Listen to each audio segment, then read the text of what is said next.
The Rapture Puzzle, Putting the Scriptural Pieces Together, Day of Atonement 2015, September 23rd or 24th, 2015, Judgment Day. Chapter 7. The puzzle pieces are Seventh Day of Unleavened Bread, 1260 and 1335 day counts, 40 days, Second Delay, Blood Moons, and Joel 2. So, if the Scriptures so clearly pointed to May 1st, 2013 as the day when the Great Tribulation was to start and the rapture was to have occurred, why did it not happen on that date? Well, to understand the answer to this question, we need to look at Jonah 4 and Joel 2. Jonah was told to tell Nineveh that in 40 days their city would be destroyed. The Lord gave Nineveh 40 days, and he gave the world 40 days also from the abomination event on March 22nd, 2013. The 40 days came and went, and Nineveh was not destroyed. The 40 days came and went, and the Great Tribulation did not start, and the rapture did not happen. So did God lie? Was he untrue to his word? Did he not clearly tell Jonah to warn the Ninevites that their city would be destroyed in 40 days? Did he not clearly give us 1260 and 1335 day counts and tell us the Great Tribulation would last for 42 months? This is where we must understand that Scripture interprets Scripture. We cannot take one prophecy out of the Bible and think that we have the entire picture. The prophecies all come together to make a puzzle, and only when we have all the pieces in place can we see the whole picture. Let's look at what Jonah had to say in chapter 4 as to why the Lord did not bring judgment against Nineveh after the 40 days. Jonah chapter 4, verse 2. I knew that you were a gracious and compassionate God, slow to anger and abounding in love, a God who relents from sending calamity. Jonah is quoting a verse from Joel chapter 2, verse 13. Return to the Lord your God, for he is gracious and compassionate, slow to anger and abounding in love, and he relents from sending calamity. The Lord wants us to put these two verses together and look at the context of Joel 2 to see what he is trying to say. Joel 2 is a description of the day of the Lord. It is the most clear chapter in the Bible about what is coming on this day. Please remember that Daniel's 70th week is equal to 7 years and that each day represents a 1-year time period. Therefore, the day of the Lord is 1 year, not 1 day in length. The final day of this week would be the Sabbath for the bride of Christ, when Jesus takes his bride and no longer restrains Satan, and darkness comes on the earth as Jesus, the light of the world, is gone with his bride for that year, no longer fighting the war against Satan and the forces of darkness. Let's look at what Joel 2 says about the day of the Lord. Joel chapter 2, verses 1 and 2. Blow the trumpet in Zion, sound the alarm on my holy hill.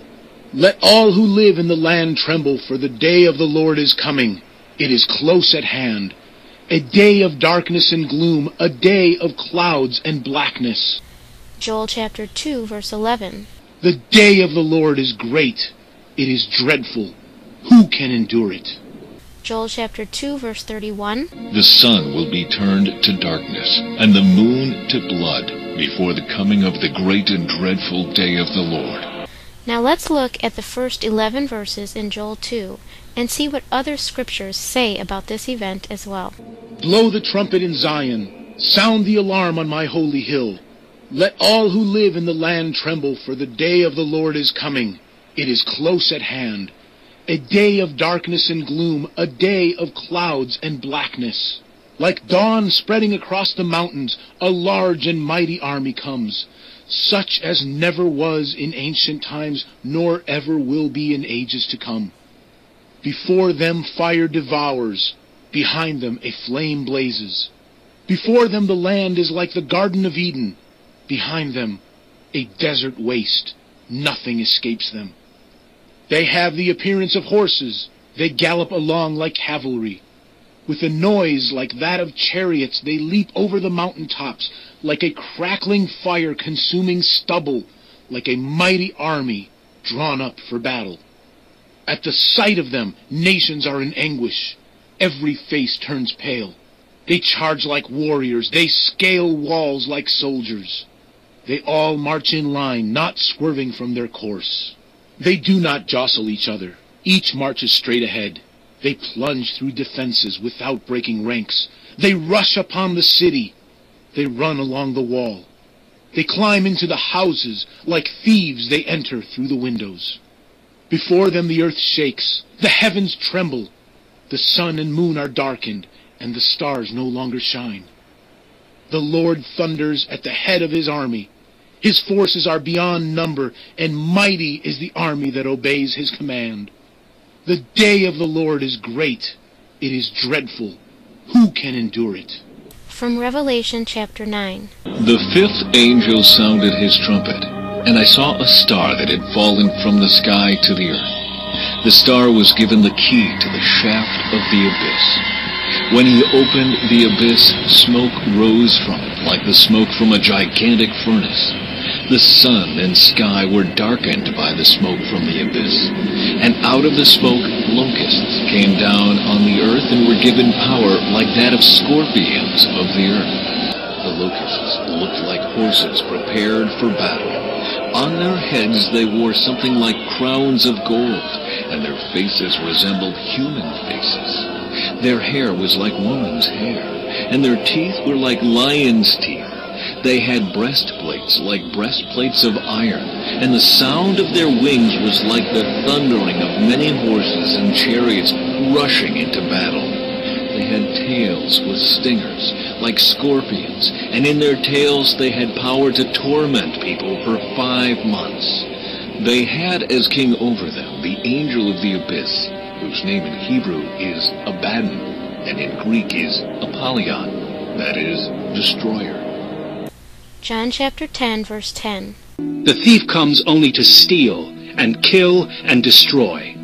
I have come that they may have life and have it to the full. Matthew 24, verse 43. But understand this. If the owner of the house had known at what time of night the thief was coming, he would have kept watch and would not have let his house be broken into. 2 Peter 3:10. But the day of the Lord will come like a thief. The heavens will disappear with a roar.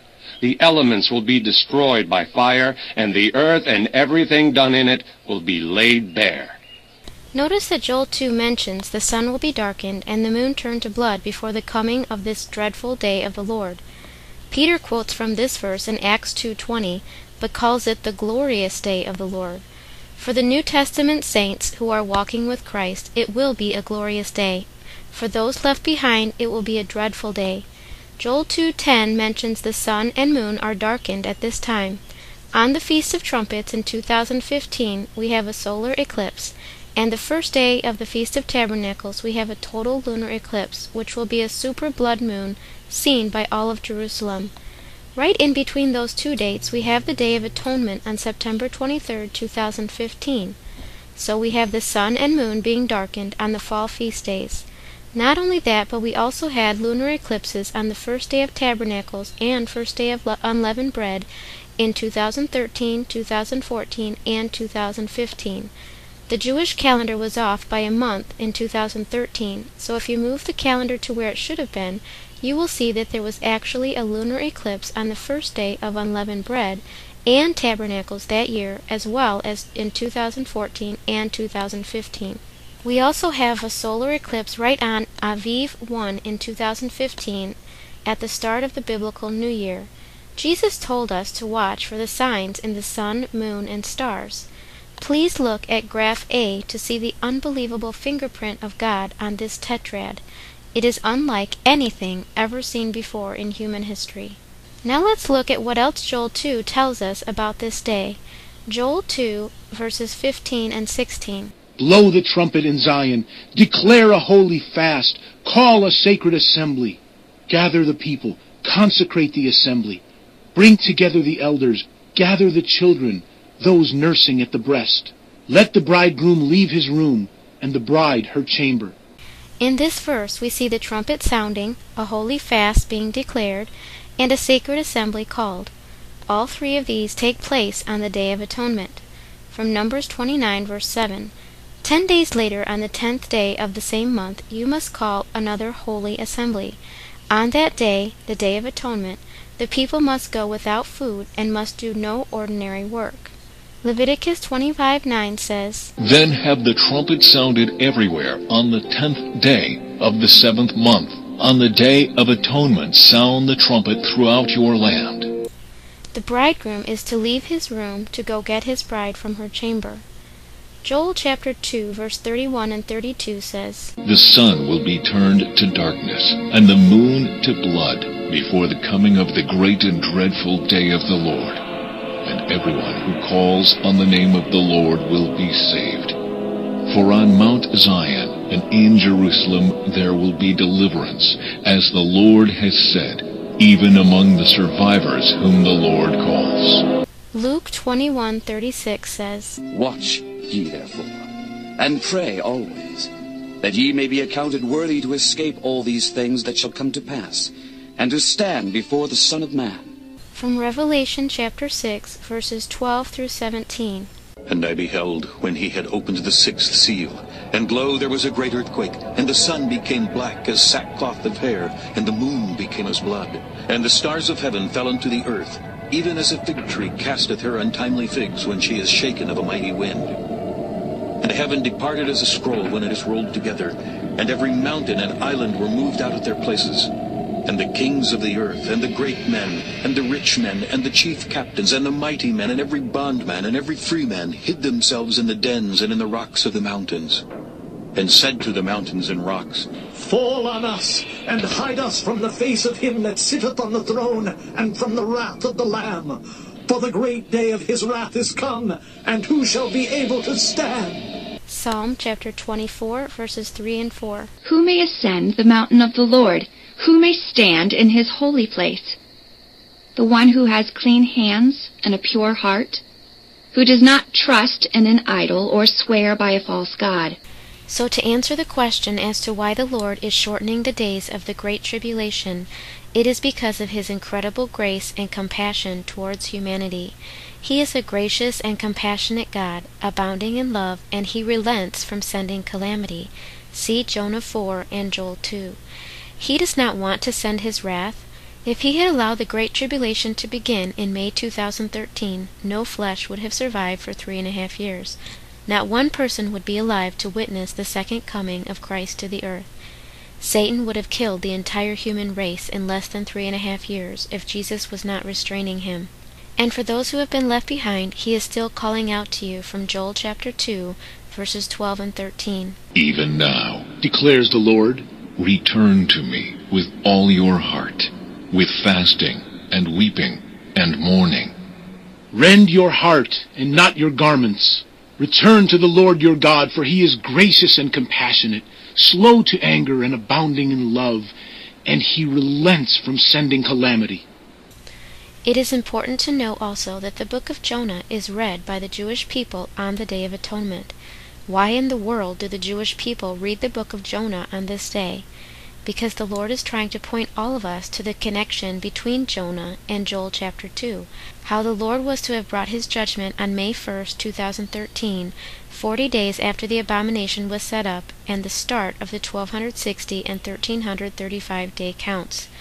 But because of his compassion and mercy, just as he delayed his judgment against Nineveh after a 40-day period, so also he has delayed his judgment on the world until the Day of Atonement in 2015, at the end of the 6th day of Daniel's 70th week. Joel 2 makes clear reference to the Day of Atonement in chapter 2, verses 15 and 16. Blow the trumpet in Zion, declare a holy fast, call a sacred assembly, gather the people, consecrate the assembly, bring together the elders, gather the children, those nursing at the breast. Let the bridegroom leave his room, and the bride her chamber.